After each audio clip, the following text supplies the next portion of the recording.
I'm the ambassador here for Ukraine. Are you a diplomat too? For now, I work for a political think tank. Interesting. I would love to get your views on the recent Russian maneuvers. Now you sound like a spy. Good morning, Hal. 24. So I have the usual recordings. I'll make the drop in 1 hour. But I need payment in advance. That's irregular, 24. 24 is still reporting. They'll come back soon, I promise. Iran, Ukraine, Israel. Is the intel still good? This could be the other side fucking with us. We buy low, we sell high. It's not rocket science. What if he or she is selling the data elsewhere? Well, that would cost you a lot more money. We've got to find this person.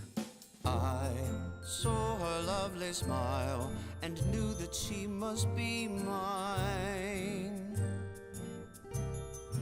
I followed her for days, looking for some small sign. Come on. It's worth the risk. Are you NSA?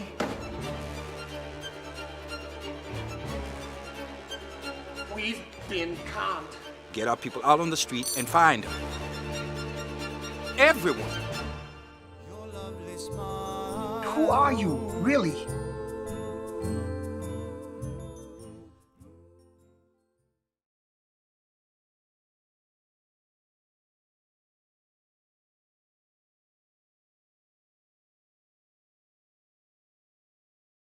Well, there's a couple of answers to this. One is, what is the film that inspired me, or what inspired me? And that was Terry Gilliam's film Brazil, which I love very much. It is my favourite film.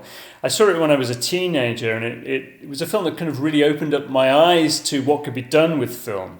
It's a complete universe created that's similar to the universe that we live in, but totally different. If you haven't seen it, I recommend it. It's very quirky film and very loosely based on George Orwell's 1984. And so that was the inspiration that told me something about how we could tell stories.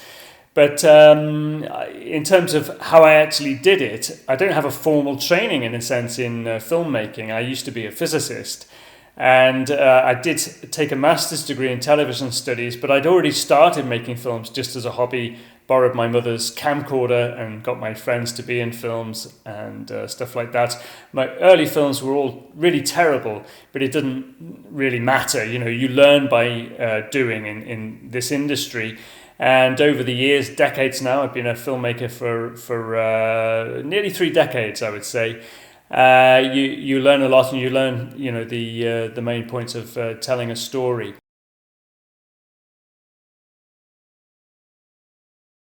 So again, there are a couple of ways of coming at this question.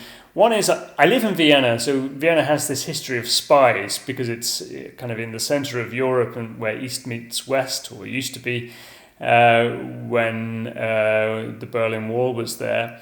So it has this history of spies. It also has a very famous film, The Third Man. It was set in Vienna. That's one thing. But the other thing is that it is the center of a lot of diplomatic activity. So you have the United Nations here, and all things nuclear, like the IAEA, International Atomic Energy Agency, is based here, and other organizations like the CTBTO. That's the organization that monitors the world for nuclear explosions. So they're always looking out for North Korea's activities, for example. I always wanted to make a brand. So the first film that we've made is the first in a series of films, and we're now raising money to make the next episode. So that's another aspect to what we wanted to do. And then the third thing, I could see what was happening in the world with this kind of anti-intellectual, anti-expert, anti-knowledge push. And you saw this in the election of Donald Trump in the United States. Now, we started making the film actually before Donald Trump became elected. And at the time, I remember giving our first presentation about the film and where I was predicting, and I meant it as a joke at the time, I was predicting the rise of Donald Trump and the rise of right-wing, fascism, well, not fascism, but right-wing thinking across Europe, and many other things. They kind of came to pass in a way. Hopefully they've now passed again. Donald Trump is no longer in power, but those forces are still there. And I wanted to tell a story, a very quirky story about where you go when you let anti-knowledge, anti-science take hold in a society.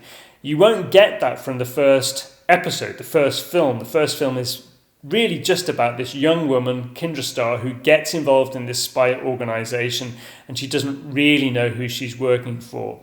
But as time goes on with the subsequent films, you'll see who she's working for. It's a large global organization, well-funded, who believe in QAnon.